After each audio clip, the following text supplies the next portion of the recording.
Hey there, everyone. I'm Scott Harris King. Thanks for coming. I had a little bit of a last second scramble here to try and get ready. I guess the clocks in my house aren't quite lining up with the digital clocks up in the satellites, but got here in the nick of time. And I just want to welcome everyone here. Again, my name's Scott Harris King, and I'm a comic book reader and collector and fan, but I am also a comic book creator. I'm really excited to be able to be part of this weekend's biggest virtual convention on the internet, the Stay at Home Con, which is happening today. And right now, I'd like to welcome anyone who might be visiting the live stream from Stay at Home Con, all of our friends over in Europe. And so what I'm going to do today is I'm going to be talking a little bit about my comic, the Crimebusters. I'll just go over the process of creating it. I'll show off some of the issues and talk a little bit about why I'm doing it, what happens in those, and then I'll open it up to questions. I'll talk about some of the other comics that I've read and loved in the past that have influenced my work, and we'll just see where the discussion goes. So let me start. I'll just show you the first issue of my comic, the Crimebusters. Here's the regular cover.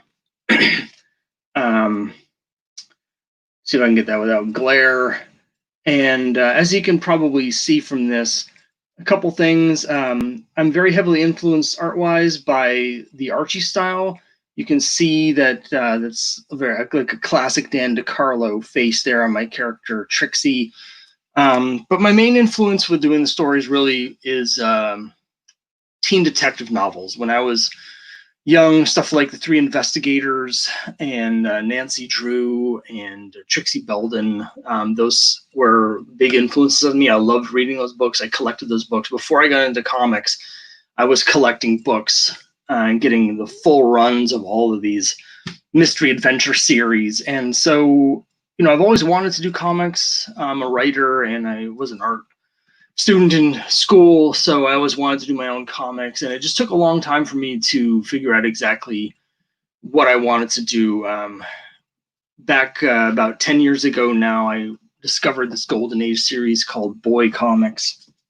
I've got a few of the issues here. Boy Comics is a series that ran for 14 years, and the character Chuck Chandler here is basically a teen detective. And when I started working on my first version of the Crimebusters about 5 or 6 years ago, I kind of got bogged down because the original issues of Boy Comics are very grim and gritty. It's by the same people that did the famous crime series, Crime Does Not Pay. And so when I was working on my original versions, it was just too dark. It took me a long time to realize why I got stuck on that, but it's because I was kind of focusing on the wrong thing. I realized what I really loved about the character and about the stories wasn't these real true crime situations. It was actually the character and the idea of the teen detective. So I decided to do something that sort of harkens back to the roots of my love of that genre and has more of an adventure, like a mystery adventure feel. Scooby-Doo obviously is a big touchstone for me. I have to admit, I've never been a big fan of Scooby-Doo or the cartoon. I felt they were a little too pad, so I decided with my stories, what I'd like to do is inject a little bit of actual magic into them. With Scooby-Doo, I always felt like you always know it's a guy in a rubber mask, and so what I try and do in the Crimebusters is I'll present these fantastical mysteries, and they may have different explanations. One character might think it's magic, another character might think it's a guy in a rubber mask, and I try and leave it a little more open than they do in Scooby-Doo, open to the possibility that there is something magical in the world. So yeah, I started working on the Crimebusters seriously about 2 years ago now, plotting out everything. And again, here's the first issue. The series is the first story is called Return of the Death Mask, and it's loosely inspired by a really horrifically dark story in Boy Comics #7, but So basically, we get introduced to our characters. They're students at a college, and they meet each other for the first time when one of their professors winds up dead, and they have to investigate why, what happened to that character. Hi, Kyle. Good to see you. Thanks so much for watching. It's nice to have people actually watching. I can see on my end here, there's just a little thing that tells me there's one person watching, so that's you. It's a little bit weird to just sort of talk to the screen. But that's YouTubing, so I guess I'm used to it. We've got a couple more people coming in. Thanks everyone for coming in. So yeah, in the first issue, one of the teachers winds up dead, and they're not sure why. And pretty soon, there's a mystery that unfolds. The police think that it's suicide, but they discover some mystical elements that may or may not have been influencing characters at the school to act in certain ways. And so they have to sort of reluctantly team up to investigate that. I just came out with a second issue. The second issue of the series here. Let me just show you the regular cover. Just finished this, got it back from the printer just about a month ago. It's Crimebusters #2. The story in here is called The Secret of the Ghost Bride. This is, I knew as soon as I started the series that since it is heavily influenced by Scooby-Doo and other of these teen adventure mysteries, I wanted to do a classic like haunted house story, and my mind immediately went to, hi Mega Road Project, thanks so much for coming. I really appreciate everyone coming and watching. My mind immediately went to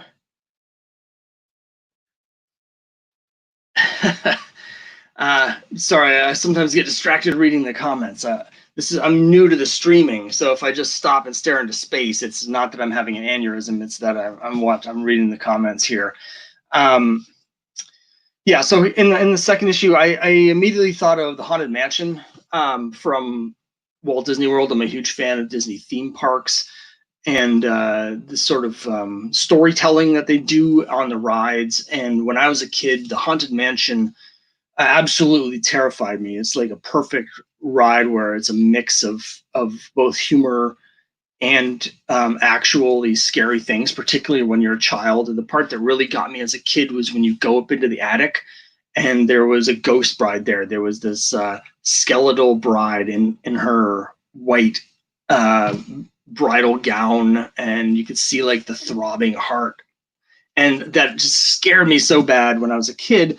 So that was just immediately, I was like, Ghost Bride. I didn't know what the story was. I was like, Haunted Mansion. This is actually an homage to the Haunted Mansion in Florida. I used some photo references when I was designing the building. And then I was like, there's going to be a Ghost Bride. Other than that, I didn't know for sure what the story was going to be. But as I worked through it, it actually became a very personal story for me. My father passed away while I was working on it, and I'd already kind of come up with the theme of the story. It's sort of about connecting to your past.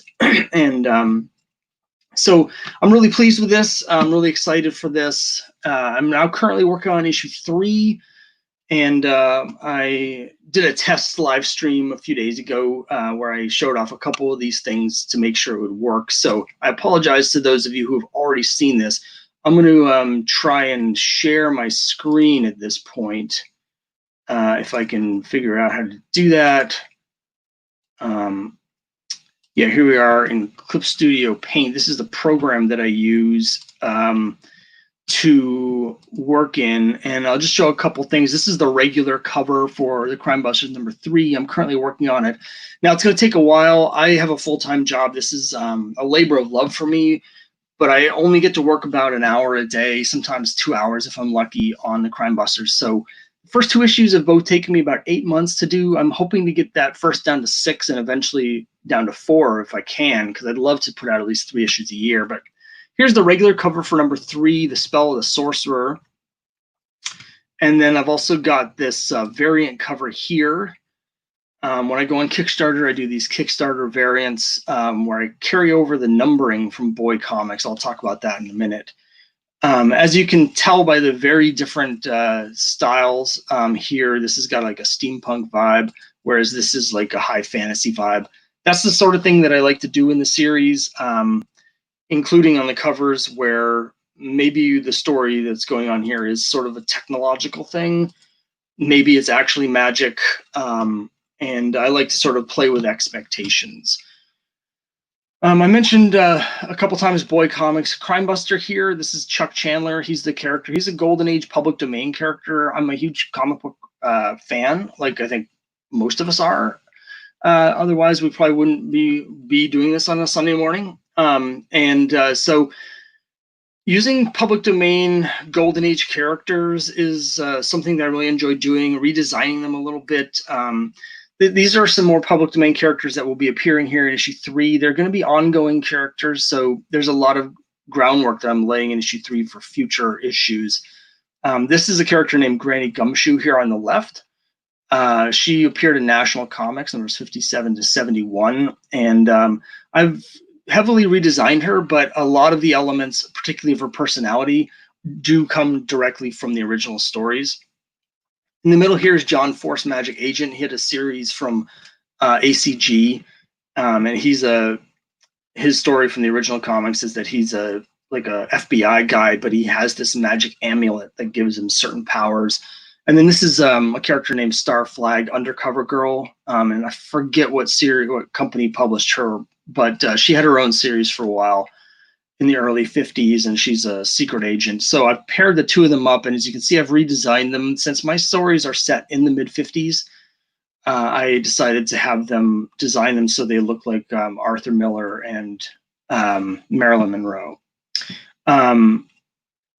So the other thing I'm doing a little bit differently in issue 3, let me just check back with the chat and see if I missed anything. Thanks everyone for joining me. With issue 3, I'm taking every issue I've done a little bit of a different process in terms of how I'm working on things. In this issue, I'm doing something that I haven't tried before, where now that I've done the basic layouts here, you can see they're just stick figures, but it allows me to tell, the design of the page. I'm actually going through and I'm dialoguing the entire issue before I do the finished line work. This is a very complex story that I'm working on. It's definitely more complicated than the first two in terms of the plotting. And I thought it would help to have everything spelled out exactly before I do the drawing, so I know exactly what facial expressions and things to do when I'm working on it. So that's just a quick look here at what I'm doing with the Crimebusters number 3. I'll just give a quick overview, and I'll talk about some of my influences, and then we can just open it up to just talking about either my series or comics in general, any questions that you guys have. Since it takes me so long to do these, I try and make sure that each issue is a self-contained full story. I know that's not the way the big two do things anymore. They put out these issues where they're always writing for the trade, so you have to get 5 issues in order to have like an actual story, and even then, a lot of times you don't get a complete story. Each issue of the Crimebusters is a complete, as they would say back in the day, novel-length mystery story. So there's a beginning, a middle, and end. You get the whole adventure. I do have a subplot that's building in the background. So every 5 issues, I have like an arc where there's going to be a thematic things tying it together, but also there's going to be a story that'll sort of climax towards the end of around issue 5 that'll be running in the background. So in issue 1 of the Crimebusters, they discover, again, there's this mystery happening at the school, and they discover some things about the school that are a bit of a mystery. And so as these stories are going along, issues 2 and 3, they're sort of things are happening where it fills in that, and they're sort of progressing as they're trying to learn about the broader overall mystery while still solving these individual cases. That's sort of going to come to a bit of a head in issue 5, where we're going to learn a lot of things, and it'll also set up the next arc. But each story totally self-contained. Little tease, issue 4 is going to be a Christmas special. I love comics that are set at Christmas. I'm a sucker for, I love Christmas, but I'm just a sucker for those comics. So I wanted to do a Christmas themed story. We're also going to get a little bit into the college life. I don't want it, they are students at college, and I want it to be, have a little bit of a Harry Potter-esque sort of thing where them going to classes and stuff is part of the story, and part of their character. So we're going to see some of their schoolwork, because the stories are progressing through time. They're getting to the end of the first semester at Christmas, and they're going to have like their Christmas dance. And then we're going to have an adventure that involves Santa Claus and Krampus, and World War II is going to come into it. And so I'm really excited for issue 4, because I do love Christmas and Christmas stories. And then in issue 5, we're going to have a story that's sort of a riff on the night at the museum, where they go to the museum in New York City on a field trip, and they get stuck there in a snowstorm, and then all sorts of mayhem ensues when the things in the museum start to come to life. So that's just a quick tease of what's going to be happening over the next couple years. Once I get issue 5 done, I'm going to put a trade together. The interiors of these, as I've shown before, is black and white. So I'm hoping to collect it, and when I do the trade, have it colorized, so the trade will be in color, give a little value add. I'm colorblind, so it just takes me way too long to try and color things. So I've decided to just do it in black and white for now. But once I get to a trade, I'll probably spend the money and hire someone to colorize it, and then we'll do it as part of the Kickstarter. Hopefully we'll be able to pay for that. I have successfully kickstarted the first 2 issues. I want to thank everyone who's coming from any junior Crimebusters coming from the Crimebusters case files, the mailing list, anyone who's backed me on Kickstarter that's joining me. I did mention this on the mailing list a few days ago, so hopefully some of you will either watch it live or be joining us here today live, or see it later. I do have a broad overall plan for the Crimebusters. If I live long enough, the backstory will be going on. It's a 30-issue sort of grand arc of arcs. But again, each individual issue is completely self-contained. You can pick one up, you can read just that one, and you'll get the whole story. You don't have to know anything that's happened before. You don't, and I fill you in on anything you do need to know. And you don't need to worry about waiting 8 months for the next issue, because you'll get the whole story all at once.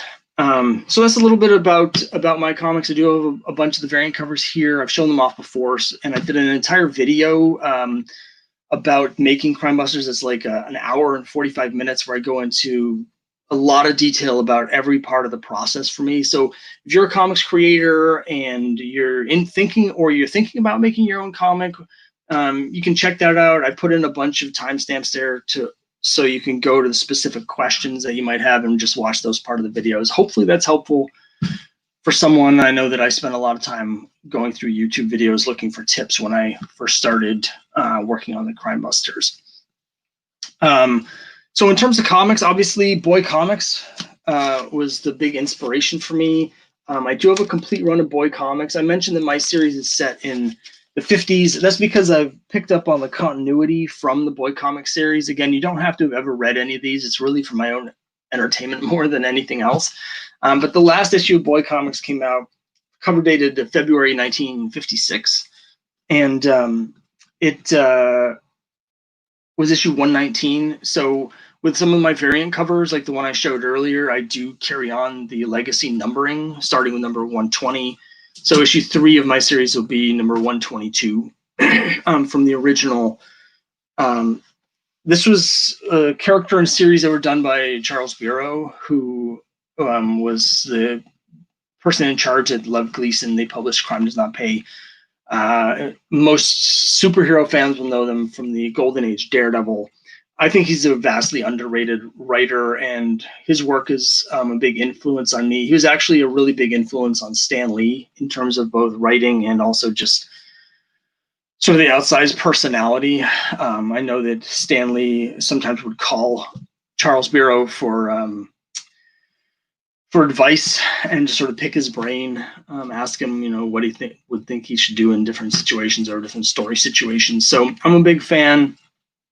Art-wise, when I was my first version of Crimebusters that sort of failed a few years ago, I was trying to do this very realistic style, and it just wasn't working. And so I realized it was right around the time I was getting into Archie artwork, and I realized that the Archie style would work a lot better for this. So I've been consciously studying Archie artists to sort of get some of their tricks and tips and learn how to draw some of that stuff. And Dan DiCarlo, of course, is the Archie house style. So I've taken most from him, but my favorite Archie artist is actually Harry Lucy. I think he's just one of the all-time great comic artists, period. I've got here, let me do another share screen. Let's see if I can figure out how to do this again. Let's see, we'll share the screen. I'm going to share my entire screen, so we're going to have a window within a window. For a second. Oh my God, and especially into infinity, but this is what I really wanted to show you. Here's a representative cover by Harry Lucy, and what I've really taken away from Lucy in terms of my art on Crimebusters is this really thick, you can see here particularly, this thick outer line. It's something that I've noticed. It really jumps out to me, and I really like it.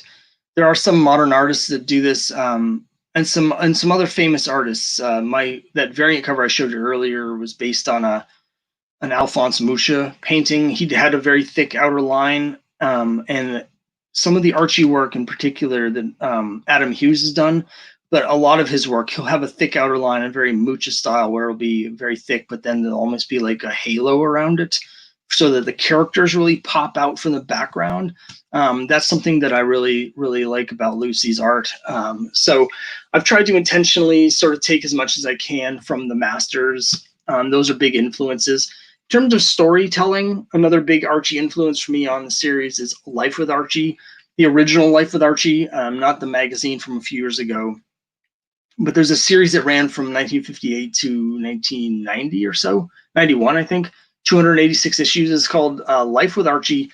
And most of them are these sort of long form adventure stories. So they have the Archie characters, but there'll be like a full issue story of them, like going to a dude ranch and getting attacked by cougars, or, there's a story where a tornado destroys Riverdale. There's one with this like towering inferno where Betty and Veronica get trapped in a burning building, and Archie and Jughead have to try and rescue them, and stuff like that. And a lot of those have sort of weird, creepy, sort of mystical elements to them. Some of my favorite issues of Life with Archie is 125 is like an all-time classic, and it's about they go to this haunted house, and there's a teddy bear that's possessed by some sort of demonic entity, and the teddy bear had previously forced the person that owned the teddy bear at the house originally to commit suicide by jumping off a cliff. And in that story, the teddy bear possesses Betty, and she tries to jump off the cliff, and they're able to rescue her.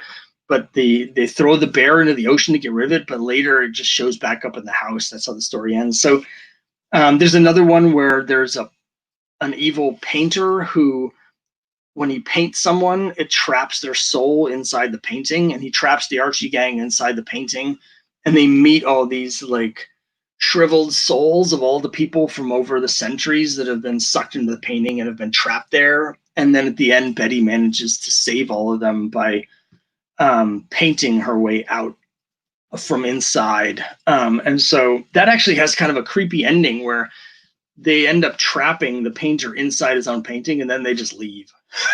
So Betty just like dooms this guy to an eternity of hellfire, and then is like, well, back to summer camp. So anyway, those Life with Archie stories showed me that you can do these sort of longer form, more serious adventure stories in the Archie art style and still have it really work. I'm a big fan of that series. I mean, it's very uneven over the course of the 30 plus years that it ran, but the good issues are just really, really good. So anyway, that's a bit of an overview of my series, the Crimebusters, some of my influences. I'm really excited. Again, thanks everyone for coming. This video will be available to rewatch. So if you missed anything, I can see some more people coming in. If you missed the first, this first 20 minutes where I've been talking in depth about my series of Crimebusters, don't worry. Once this is done, this will be uploaded to YouTube, and it's going to take a little while. YouTube usually takes a few hours to process things, but this will be available on my YouTube channel. So if anything you missed, you can check it out there, and on the replay. But again, thanks for coming. Anyone who's coming from Stay at Home Con, our friends in Europe. It's actually a little bit early for me. There's a 6-hour time difference because the Stay at Home online convention that I'm participating in, this is all part of, it's being hosted in The Hague. So there's a 6-hour time difference. So this slot here is the latest one they had available to do the online chat, but it's also a lot earlier here. So I'm a night person. So for most people, probably wouldn't be much of a hassle to get up at 9:30 in the morning. But if I look a little sleepy and groggy, it's because I'm not used to being awake when the sun is quite at this angle. But thanks so much, everyone, for coming. If anyone has any questions about anything, I know I've got some people here that are not necessarily Crimebusters people or from the convention, but that are just part of my regular YouTube audience, where on my YouTube I do a lot of different things, but I talk a lot about old comics, collecting comics. So if anybody has any questions, either about Crimebusters, just comics in general, anything that you want to know, I'm happy to talk about it.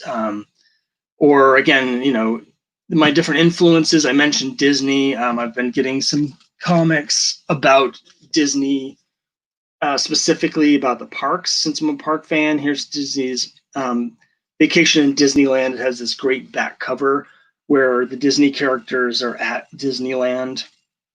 And this is Disneyland's when it first opened. So this is like circa, I think this was done in '58. So I'm constantly getting in new things for new inspiration. I just got another one that's about the opening of Disney World in 1971, a comic that takes place at Disney World when that opened. Yeah, so any questions from anybody? I've got some, let's see, I think I can show here's Kyle, Infinity Window. Yes, I had blown up the internet with going down the wormhole. I can't show some of my variant covers. Variant covers, I know the collecting community is a little bit divided. Some people absolutely love variant covers, and I really enjoy them as well on an artistic level. I don't enjoy the distribution of them, the way that the big companies use variant covers to prop up the direct market and artificially inflate their sales. I think it's just a house of cards that we're seeing tumbling down now. But I love having all the different artists working on things and the different variety of art. With my variant covers, some of them are regular price, so you can just pick which one you want. I have a couple that are like more of a premium line, but it's a very small premium. My issues generally are $8. The variants are $13, so it's not like it's a huge amount. Basically, what I've done is since I'm carrying over from Boy Comics, I do have a line of Boy Comics variant covers. So here's issue 120. This is the classic original Boy Comics logo. I'll show you. I happen to have right here the last issue of the original series, where you can see it's moved into more of a college sort of thing, where it says Chuck Chandler at Curtis. That's the college they're at. So here's issue 119, and then my version of number 120. So the interior here is the same as the other versions of Crimebusters, and then with the second issue, I did 121. This character here, you can see he's saying, "Wake up, Yankee, long ago, or the world is doomed." Yankee long ago is actually another character from Boy Comics. He was one of the backup series.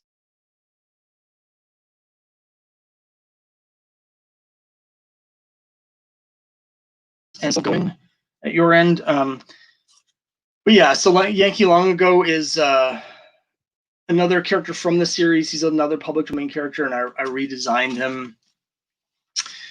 And I've got I might start getting some other artists to do future variants. I want to welcome Simon DeWolf and Tartan Phantom, and I'll also show off some of my other variant covers. But let me answer some of these questions here.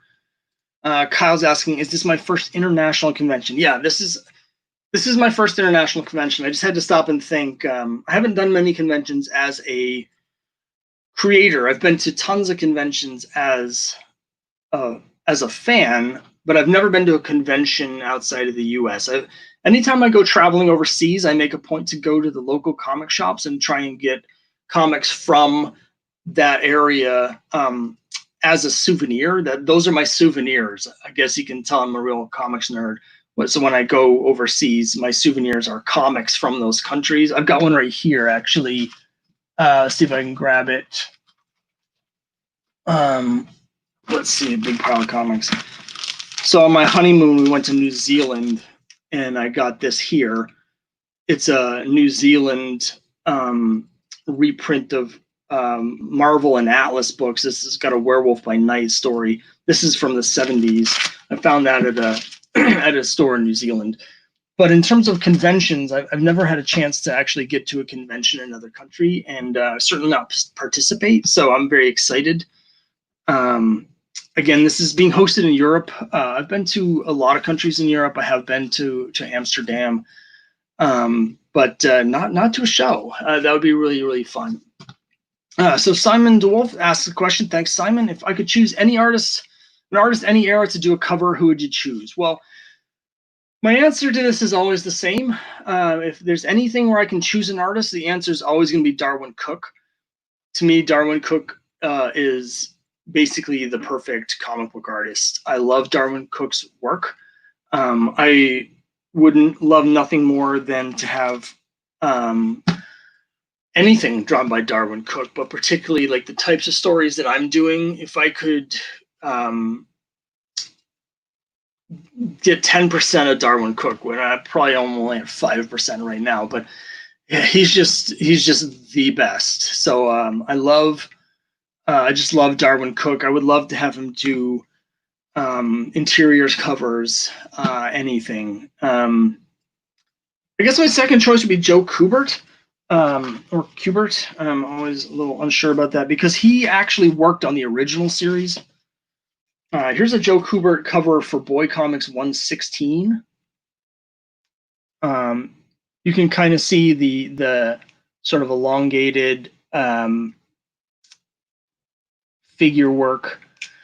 And so to me, he's one of the all-time great artists, particularly covers. His covers are so great. I love Joe Kubert's covers.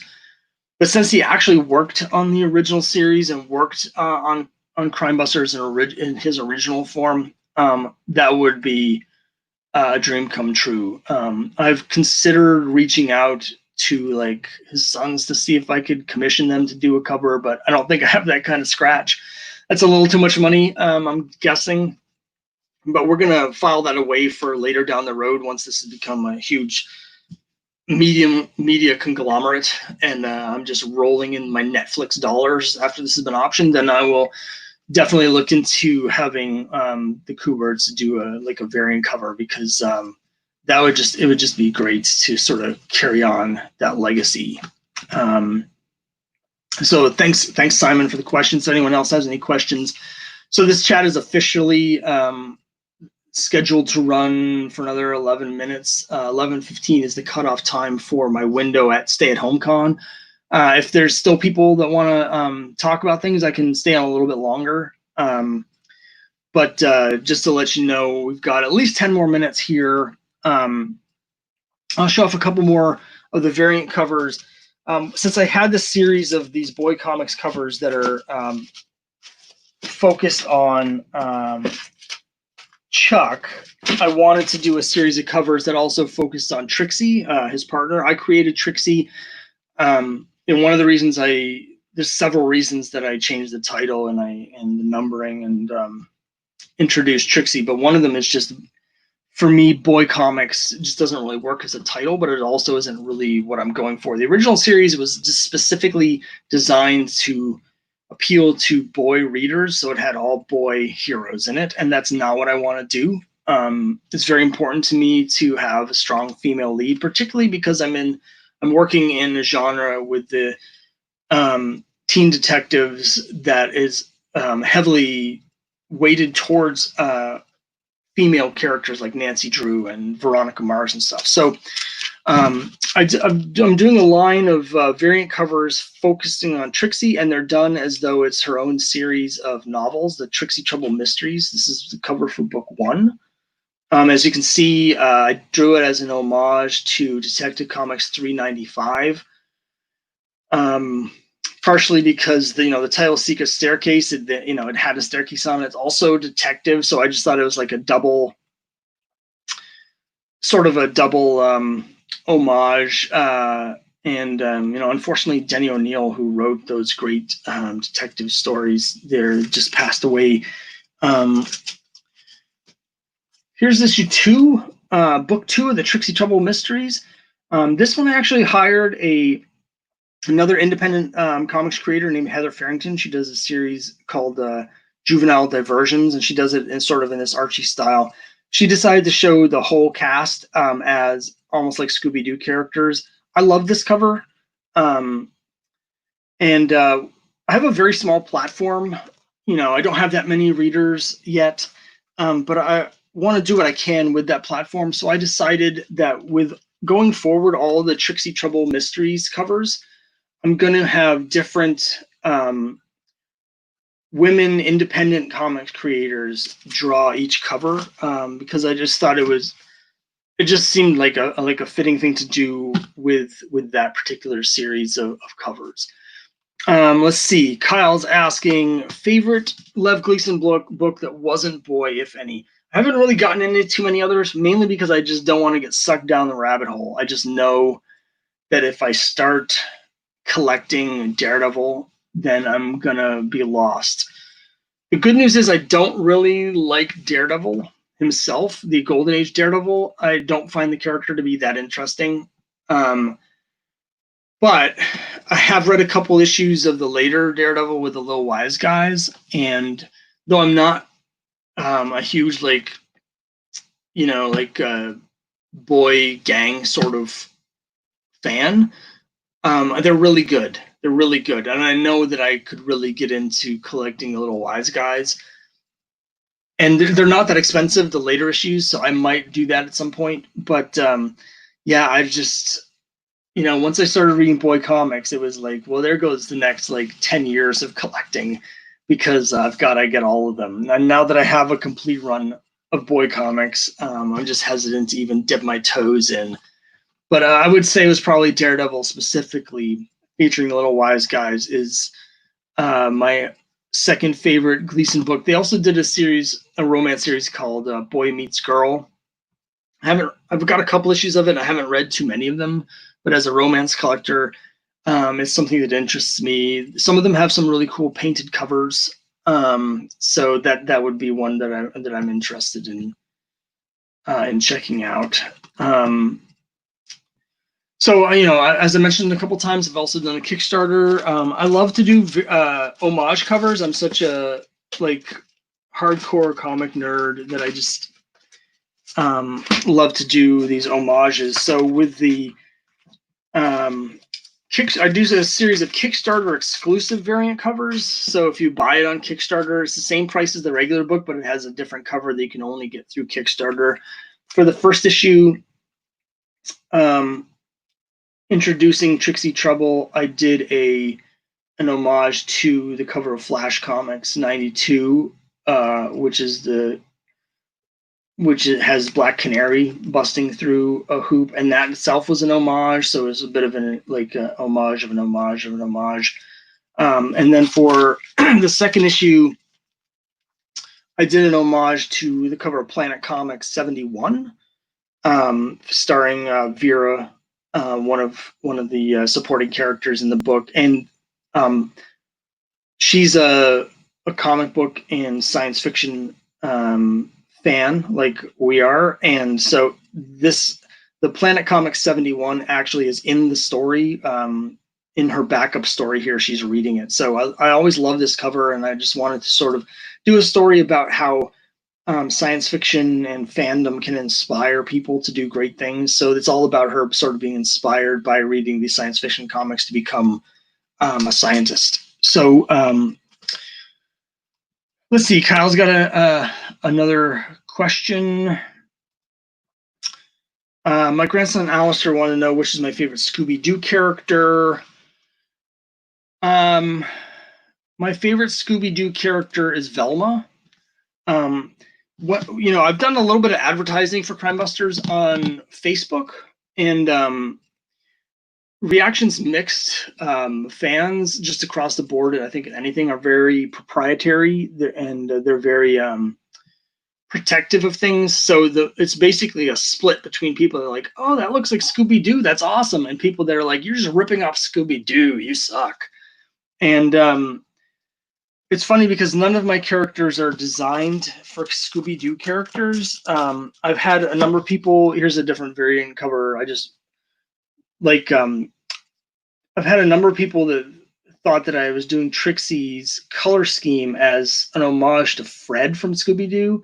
I've had that comment several times, and that's not what was happening. Hey, Gray Man, thanks so much for the support and coming. I really appreciate it. But the one character in my comic that I actually consciously designed on some aspects of after a Scooby-Doo character is Vera.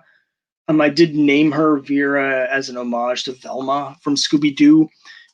So I think Velma is definitely my favorite Scooby-Doo character. Anyone who says Fred or Daphne, I'd have to scratch my head. I haven't seen the recent stuff, so maybe they've gotten a lot of development. But as someone that's as old as I am from watching the show originally, they didn't really seem to have a whole lot of character to them. I can understand, Shaggy. I like Shaggy. I like Scooby, but Velma's definitely my favorite. Tartan Phantom says, in terms of favorite Lev Gleason book, Lover's Lane. Yeah, 50s romance, there's so much of it that I'm trying to keep my collecting focus. I'm collecting Charlton and DC, and that's basically it for now, unless I happen to stumble across something at like a comic store or something. But there's definitely so much awesome stuff that if I had an unlimited amount of time and money, I'd definitely collect a lot of these things. But books like Lover's Lane, like I have specifically tried to have blinders on and not even look at them, because I know it's just a rabbit hole with no bottom. And I'm a completist, so once I start collecting, what about people who like Scrappy? Well, I'm assuming this is a thought exercise. This has got to be a hypothetical, because I don't think there are any people that like Scrappy. But let's say there's an alternate universe where people like Scrappy. This is sort of like, I'm assuming that universe is sort of like the Man in the High Castle. So it's like completely diverged from our time frame, and Scrappy is like a fascist puppy with a monocle. I don't know. I can't think of any other explanation for someone like being really into Scrappy. It's like fans of the Brady Bunch who love Cousin Oliver. I don't think there's a reference that all the youngsters watching will really appreciate. So I like to pepper my conversations with cultural references from 1970. So yeah, we've only got another minute or so before the official live stream time ends. Again, thanks to anyone from Stay at Home Con who's coming. I really appreciate your interest and your support, and I hope you seeing some cool stuff. And if it's late afternoon in Europe, thanks for spending part of your Sunday afternoon with me. I'm going to keep going here for a little while longer to continue answering questions, but I know that some people from the Stay at Home Con are going to be leaving to see the next show. So again, thanks very much for joining me. And let me just get some water here. And I'll just open it up. Any more questions just in general? I spent a long time last night. I've been buying so many comics. I'm doing these like back issue haul videos. And I've got 2 of them that have been published so far, but I've actually already completed 4 more videos, and I'm starting to record number 7. So I've got these literally piles of back issues all over my office that I'm trying to organize. And I spent like 2 hours last night just updating my checklist so that I would stop accidentally buying the same issue twice. So I've got that partially done, but I'm going to be spending a good portion of today just organizing my comics. So if anyone has any questions about anything comics related,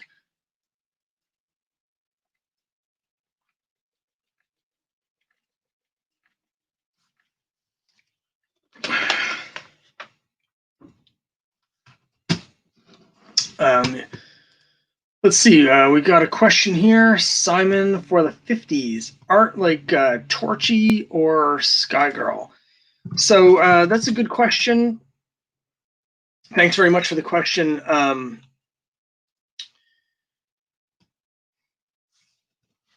In terms of, I'm not that familiar with Sky Girl, I have to admit.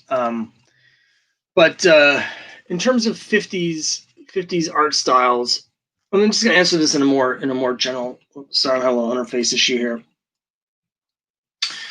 In a little bit of a more general way.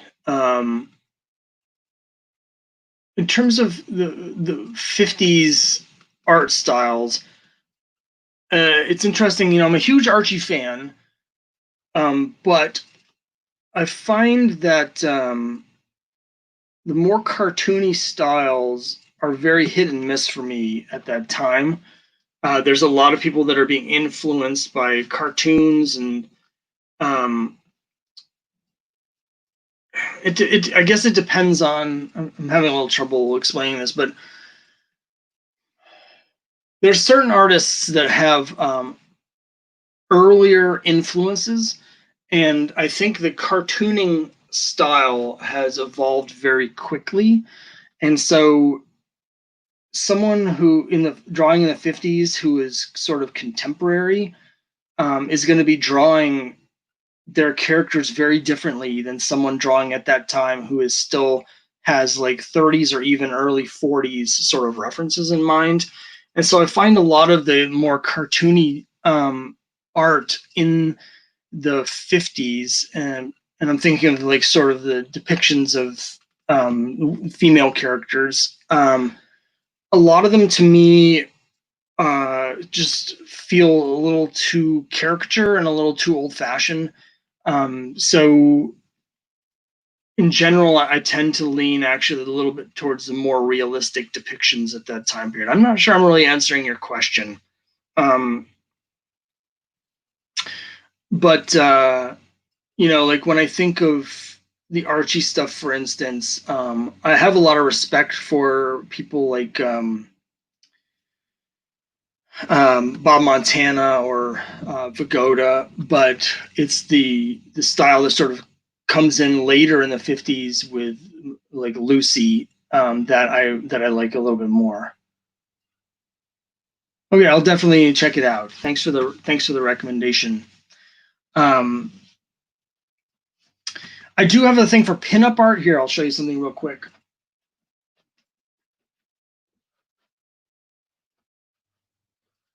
I was just going through my stuff the other day, and I have this calendar, this pinup calendar from 1947. I don't want to get into this too much because this isn't like an adult, YouTube broadcast. I mean, it technically is for YouTube purposes, but you know what I mean. But I do like sort of the late 40s sort of pinup style, you know, the paintings on the cone of the airplane, you know, those sort of classic pinup style art, I do like a little bit more than some of the more risque stuff that came in later. Certainly not a fan of censorship, but I sometimes think that being forced to work within certain constraints because you're not allowed to show X, Y, or Z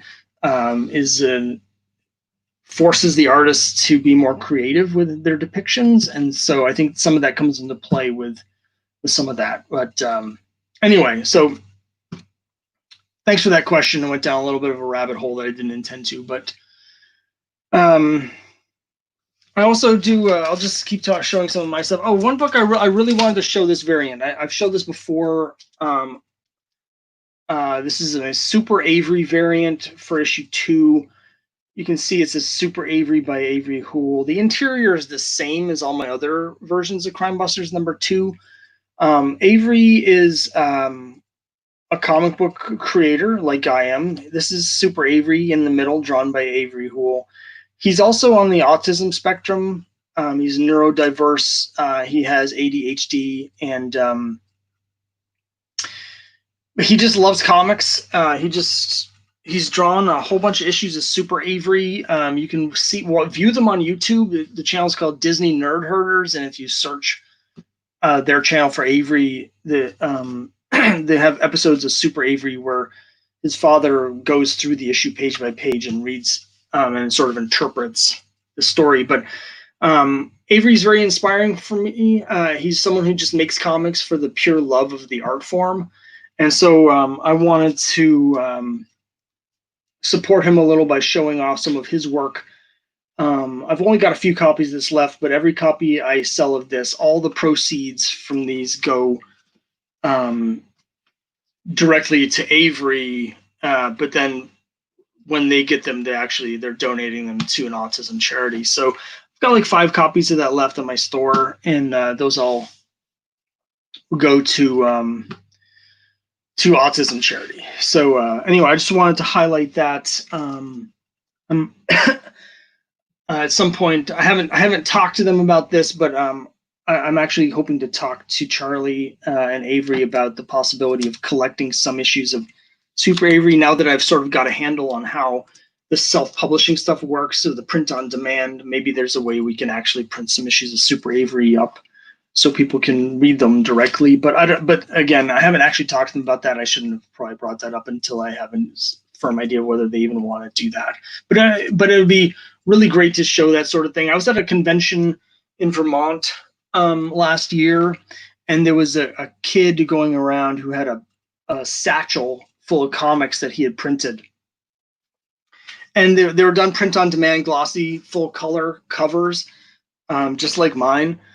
And this kid was like 8, and the issue that he wanted to trade, so I traded him an issue of Crimebusters for a copy of a comic called Space Boy Visits American Ninja Warrior, and it was all about his character Space Boy trying to get through American Ninja Warrior, which you'd think for a space-powered superhero might be easy, but actually it turns out it's not that easy. So I just absolutely love that. These just kids and just anybody being able to make and print comics now with print on demand is just so inspiring to see. All the people making comics and all the things that they can do with comics. So yeah, that's one thing I missed this year.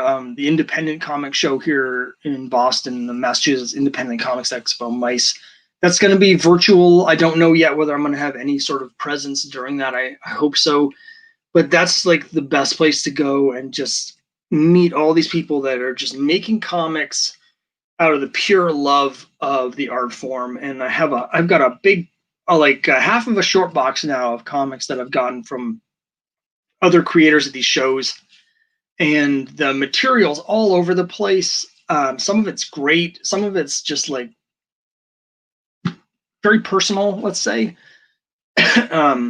Art styles are all over the place, but it's the sort of, it just shows what people can do when you're not constrained by like the market forces or the corporate boardroom telling you what to do. Anybody can do anything they want, and I just love getting all of these self-published comics. At some point, I'm going to have some of those people on the YouTube channel so we can talk about their comics, because there's some really cool people just doing some great stuff. So, any other questions or anything? Oh, thanks so much for joining me, Simon. I really appreciate it. I appreciate the questions. I appreciate you, anyone who joins us.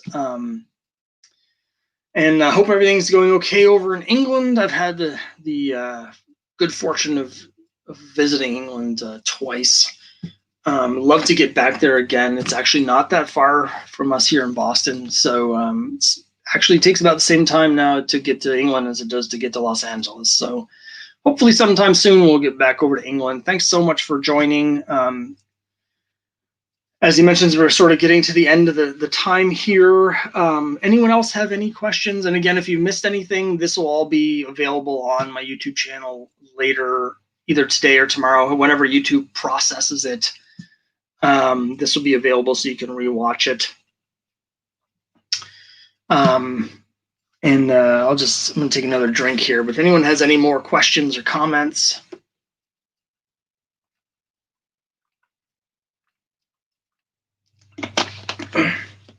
Well, thanks very much for coming, Gray Man. Again, I really appreciate it. I appreciate all your support here on the channel. If anyone isn't familiar with the Gray Man, he's got a great YouTube channel. Go check that out. He does these vlogs all the time about his comic collection and a bunch of other cool stuff, music and video games. So check out the Gray Man's channel for some cool comic-related content on YouTube. And yeah, so I'm gonna hang this on until we get to the full hour mark, and then we'll probably sign off. That's in 3.5 minutes. Let's see, what else can I show off here? I briefly showed this off. I did some second printings of some of these issues because I actually sold out of the variants. This is the second printing of the first issue of the Trixie Troubles mystery. I did this variant cover. It's based on Matt Baker cover for Amazing Ghost Stories 15, I think. Thanks, Gray Man. Thank you, Kyle. You rock. I really appreciate your support on everything. I've really enjoyed getting into the YouTube community. I'm going to be doing some stuff sometime soon. You know, Metarog has a great channel where he's always hyping other people's channels, and so at some point soon I'm going to do like a whole week where I'm just going to do all these videos where I'm responding to all the different videos and contests that the other channels are doing, because I'd love to help support the community and hype up some of their stuff and get a little bit more involved. So at some time I'm going to do like a community week, but it's been really cool getting into the YouTube community. Before this, I was, you know, as part of my comic thing, I was trying all sorts of different things. I do a Facebook page. I've got an Instagram page. I've got Twitter, which I rarely use. And I try and keep active. I've got a mailing list, which I do update once a month, but and I enjoy the mailing list. But Instagram, Facebook, Twitter, I don't know. They just, they're hard for me, but YouTube is something that just feels very natural. So this is sort of my medium of choice now, and I'm really enjoying it, doing all these videos. I've got a bunch that are already recorded and are waiting to come out, so and I've got a lot of ideas, more ideas than I have time. But thanks so much, everyone. Again, we've got about 90 seconds left, and then I'm going to go eat lunch myself. And let's see, I've got one other variant cover that I don't think I've shown off, and that's a blank one. This is issue 1, and when I do the Kickstarters, I have an option for $50. People can have me draw anything they want on the cover. The first issue, when I did the first Kickstarter, there was one person who paid me to do this. And so I asked them, what do you want on your cover? I can draw any characters, you know, it doesn't necessarily even have to be Crimebusters, whatever you want. I'll just draw whatever you want. And the guy said he had a very specific request. He wanted me to draw my characters being eaten by carnivorous Ewoks. So I did this whole scene with Chuck and Trixie on the forest moon of Endor, and Chuck's being swarmed over by a bunch of carnivorous Ewoks while Trixie, dressed as Princess Leia, is blasting them with a blaster. So, comics, man.